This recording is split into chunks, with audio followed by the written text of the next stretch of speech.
अस्सलाम वालेकुम नाज़रीन, मेहरान टीवी न्यूज़ में भलीकार आऊं यहाँ पेरिया गुल सबका पेरिक नज़र हेडलाइंस ते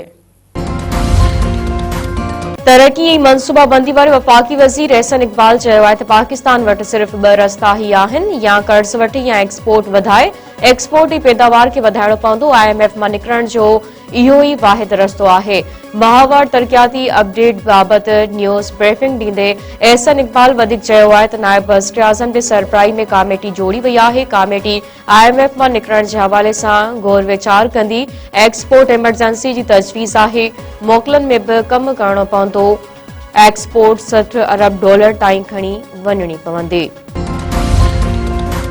हुकूमत पीपल्स पार्टी जी सख़्त रद्द अमल बाद इकोनॉमिक ज़ोन तरमीमी ऑर्डिनेंस वापस वठी छॾियो। वज़ीर आज़म पारां ऑर्डिनेंस जी मंज़ूरी लाइ सदर खे एडवाइस उमाणी वई।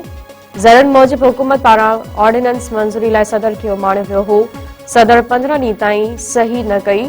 सदर पारां सही न करण ते ऑर्डिनेंस पाण मुरादो लागू थी वियो। पीपल्स पार्टी ऑर्डिनेंस ख़िलाफ़ गुज़िरियल ॾींहुं क़ौमी असम्बली जे इजलास में एहतजाज ऐं वॉकआउट कयो हो।